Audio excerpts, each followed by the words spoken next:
Corape informa, amigos y amigas, reciban un cordial saludo a través de quienes conformamos Corape Digital TV. Generamos la transmisión desde el norte de la capital, en donde pocos minutos más se conocerá lo que es el informe en torno a violencia política, no referente a la campaña electoral de la primera vuelta.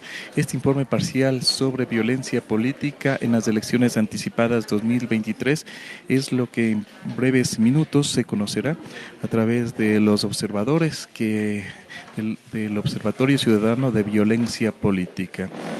Reiteramos que esto se está dando en el norte de la capital, en donde este colectivo pocos minutos más presentará lo que ha sido la recopilación de datos en lo referente a violencia política. Este informe, que fue elaborado por el Observatorio Ciudadano de Violencia Política, que es una instancia de la sociedad civil, busca promover el cumplimiento de la norma vigente, así como también algunas estrategias para impulsar la no repetición de los hechos de violencia en torno a presencia de las mujeres a nivel de la política.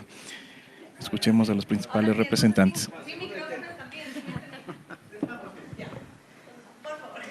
Bueno, bienvenidos y bienvenidas a todos y todas a esta rueda de prensa en nombre de la Fundación Friedrich Ebert, FES Ildis en Ecuador. Tal vez permítanme algunas palabras sobre la FES. La FES es una fundación alemana, comprometidos con los valores de la justicia social y la democracia social. La FES está trabajando hace 49 años en el Ecuador y en 106 países alrededor del mundo, siempre promoviendo la democracia y la justicia social y la justicia de género. Para nosotros, en este contexto crítico del Ecuador, ha sido muy importante acompañar los procesos democráticos, en concreto los procesos electorales, y por eso hemos encontrado con Mega Mujeres, que ha hecho un trabajo muy valioso en los últimos años, con los litigios estratégicos que ha realizado, un contraparte muy valioso para llevar adelante un proyecto para la observación de casos de violencias en las campañas electorales. Nosotros, y los objetivos de esto, sobre todo, ha sido, desde nuestro punto de vista, que por un lado se documente los casos, los hechos concretos de violencia en las campañas electorales, y por segundo, se reaccione de forma casi inmediata en las redes sociales para denunciar justamente estos hechos violentos. Porque una cosa es que existe violencia, pero otra cosa también es que se visibiliza y también se denuncia. Y desde nuestro punto de vista, solamente cuando hay estos denuncia y visibilización podemos combatir la violencia justa y violencia política, ¿no? en el contexto de elecciones. Quiero decir que al inicio de este proyecto, nosotros hemos pensado que vamos a documentar solamente la mayoría de los casos de violencia que existen van a ser violencia política basada en género, ¿no? Y lamentable, como todos ustedes saben, el contexto actual en el país que se ha dado en el camino de nuestro trabajo. Hemos visto que no solamente estamos documentando y denunciando hechos de violencia política basado en género, pero sobre todo también hechos de violencia letal en campañas, en ese tiempo de campaña electoral, ¿no?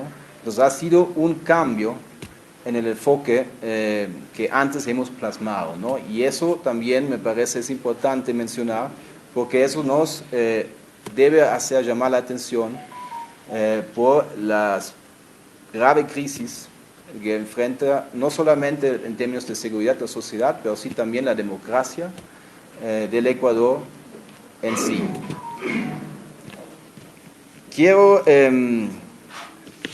terminar en agradecer sobre todo a las compañeras y el compañero del Mega Mujeres por el excelente trabajo, a Ana, a Karina y a Fausto, y a Gabriela también, que está ausente ahora, pero estaba planificada hoy, que podemos hoy presentarles este informe, que es la recopilación de todo este trabajo de documentación y denunciación de hechos casos de violencia política en esta primera campaña y la segunda campaña también. Quiero terminar en decirles que desde la Fundación Friedrich Ebert, la FE Sildis, estamos preocupados con la situación política y la situación de la seguridad en el Ecuador, pero aún así estamos con cierto optimismo, porque tal como lo comenta este informe, sí hay formas de documentar y también de denunciar hechos de violencia política, y también cuando vamos a presentar, y hemos hecho esas presentaciones del documento a otras autoridades internacionales y nacionales, hay también formas de cómo podemos combatir estos hechos de violencia política. Entonces, muchas gracias de mi parte y muchas gracias a todos y todas. Gracias. Bueno, en este momento cedo la palabra a Karina Ponce. Ella es directora de la Asociación de Mujeres por la Equidad de Género y la Autonomía, MEGA.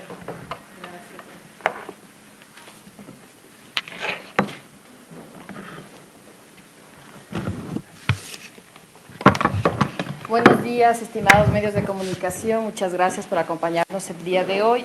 El documento que vamos a presentarles a ustedes es fruto de un ejercicio ciudadano de control social. El Observatorio Ciudadano de Violencia Política se constituyó con una convocatoria pública y un proceso de formación ciudadana donde participan varias representantes de diferentes provincias del país, y que concretamente hicimos este esfuerzo de control social al proceso electoral de las elecciones anticipadas, consulta popular del Chocó Andino y del Yasuní Teté, para vigilar efectivamente aquellas manifestaciones de violencia política que se generan en el ciclo electoral. Pero tres tipos fueron los que fueron objeto de vigilancia. El primero, la integridad física, los atentados que afectan a la integridad física y la vida, es decir, la violencia letal. Por primera vez en el Ecuador este ha sido un asunto de altísima importancia para observar. El segundo, violencia política por razones de género. Nuestro Código de la Democracia, en el artículo 280, claramente especifica cuáles serían aquellas causales sobre las cuales se puede sancionar estos hechos de violencia política ante la autoridad correspondiente, que es el Tribunal Contencioso Electoral. Y finalmente, aquella violencia, aquellas manifestaciones, agresiones que atentan ante los principios constitucionales de igualdad y no discriminación por raza, por sexo, ideología, entre otras consideraciones que ya mis compañeros y compañeras van a comentar.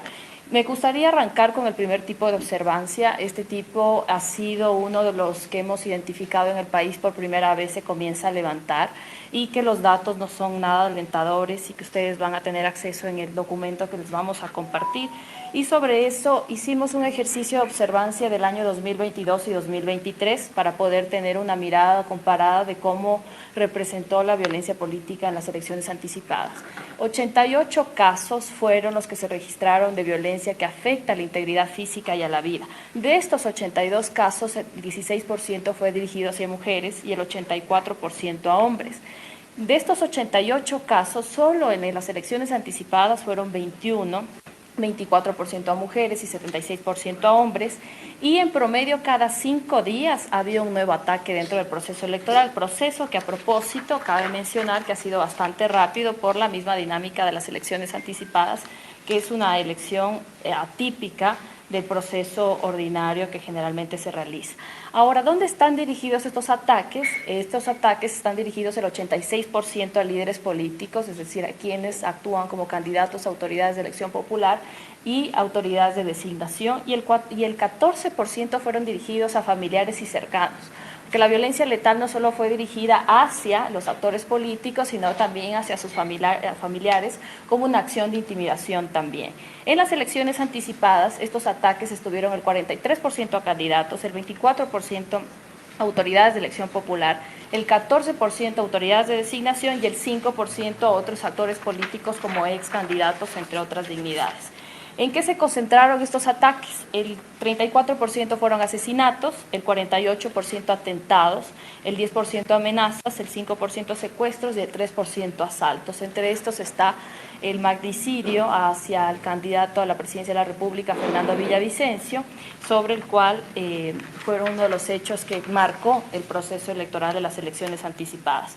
Ahora bien, las organizaciones políticas hacia las cuales se dirigieron estos ataques, el 17% fueron hacia la Revolución Ciudadana, el 10% es un grupo no definido porque obviamente actores sobre los cuales no hay una identificación clara de su pertenencia política porque son familiares o cercanos, el 9% le sigue al movimiento Creo, el 7% al Partido Social Cristiano, el 5% en igual participación a Centro Democrático, Pachacutic y la Izquierda Democrática, y finalmente un 42% que está distribuido entre otras organizaciones políticas, movimientos locales y alianzas electorales, que cabe mencionar que en el proceso electoral estas llegan hasta 800, ¿no?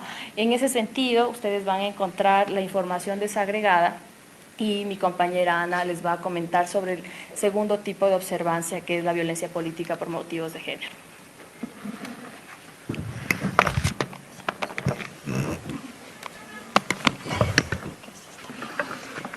Bueno, con respecto a los segundos y terceros temas que nosotros realizamos de observancia, se encuentra la violencia política por razones de género, que cabe resaltar que es una infracción electoral muy grave que ya se encuentra sancionada y tipificada en el Código de la Democracia, en el artículo 280, desde febrero del año 2020.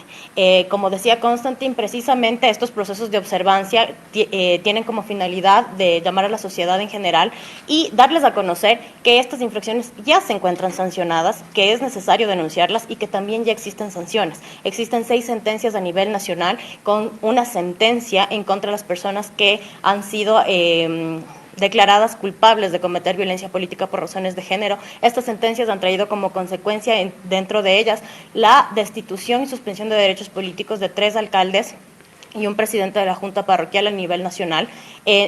Precisamente por eso es que nosotros hemos realizado este levantamiento de información, y lo que hemos encontrado en la observación es que la mayoría de ataques que se producen en medios digitales se encausan en la causal número 3 del artículo 280, que son las expresiones con estereotipos de género que buscan denigrar o afectar la imagen política de las mujeres dentro del proceso electoral. En este caso, lo que hemos resaltado también, ustedes podrán encontrar en el documento que se les va a hacer la entrega en el anexo 4 y en el anexo 5, es que los ataques han sido dirigidos tanto a mujeres que se encontraban como candidatas en los binomios presidenciales, como a lideresas, activistas que han expresado su opinión en redes sociales. Los ataques más comunes precisamente vienen cargados de estereotipos de género, con frases y expresiones como mojigata, prostituta, feminazi y otras, de las que ustedes van a poder encontrar muestra con los nombres de las personas a las que han sido afectadas precisamente con estos ataques.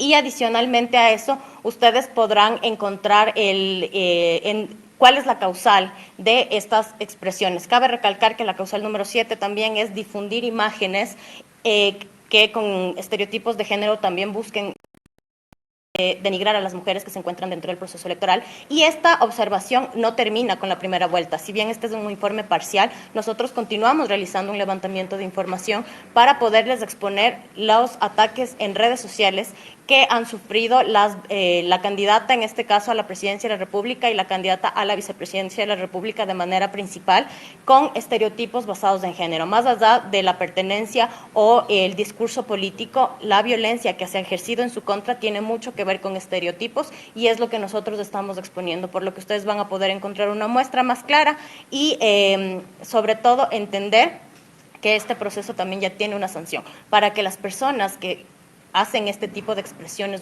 usualmente conozcan también que ya pueden ser denunciados y pueden ser sancionados. Adicionalmente a eso, nosotros realizamos un tercer proceso de observancia que tiene que ver con la violencia que se ejerce en contra de los grupos de atención prioritaria o de las personas que se encuentran en algún o que están sufriendo algún tipo de discriminación, sea esto por orientación sexual, sea esto por nacionalidad, y también ustedes van a poder encontrar en este informe una muestra de esto, de cómo periodistas, de cómo activistas han sido atacados por su nacionalidad, por su orientación sexual, y adicionalmente también podrán encontrar expresiones que se han utilizado en contra de candidatos y candidatas con la finalidad de menospreciar una orientación sexual de la que los candidatos y candidatas ni siquiera se identifican con tal orientación, simplemente con la finalidad de hacer un acto discriminatorio contraviniendo los derechos constitucionales de igualdad y no discriminación.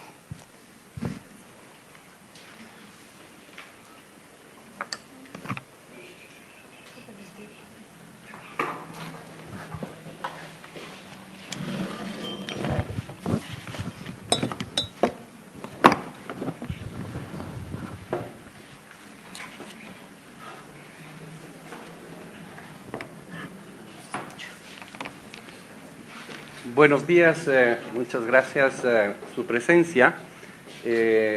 La presencia de la violencia en la política no es un hecho nuevo en la contienda electoral ecuatoriana. Sin embargo, la violencia a los niveles que ha llegado en esta ocasión es absolutamente inédito. Es la primera vez en que tenemos un candidato a la presidencia de la República asesinado a pocos días de la elección, por ejemplo, o el asesinato de el señor Intriago, alcalde de Manta, en pleno proceso electoral. Y en un contexto de la sociedad ecuatoriana donde la violencia se ha vuelto casi pan de todos los días, y donde se han naturalizado las noticias de la muerte, del asesinato, de las decapitaciones, de que se encuentran los cadáveres botados en las veredas de las carreteras rurales de la costa particularmente. Ese tipo de cosas parece que contagiaron, a no dudarlo, a la campaña electoral.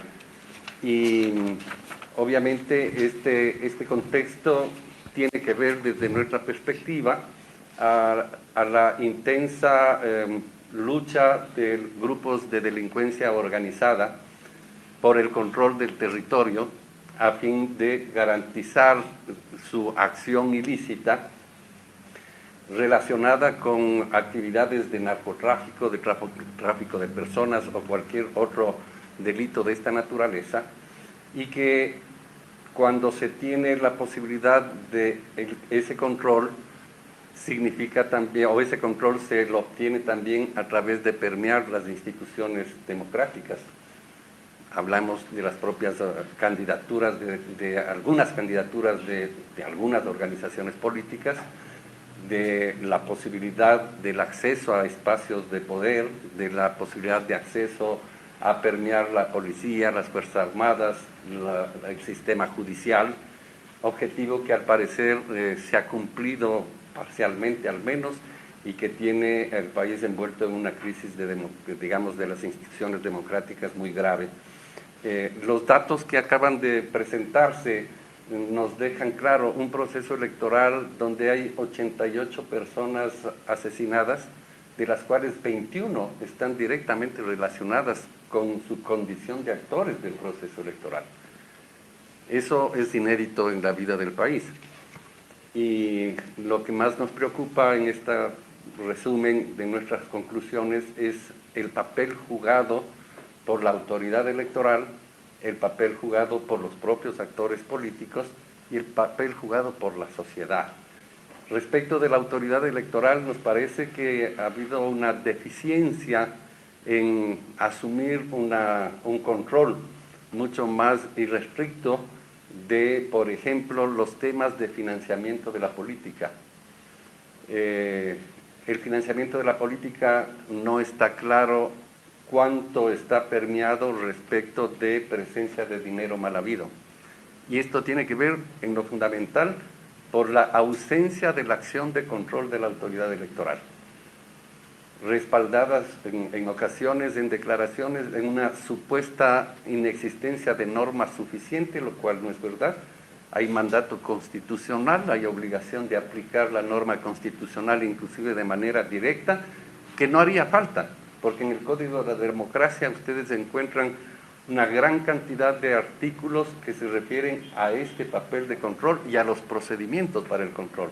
No se implementan, no se coordina con la UAFE, no se coordina con la Fiscalía, no se coordina con la Policía Judicial, no se coordina con un sinnúmero de entidades que están claramente descritas en el Código y que les obliga a armar un sistema interconectado entre ellos para poder restablecer la presencia de ese dinero mal habido en las campañas, por ejemplo.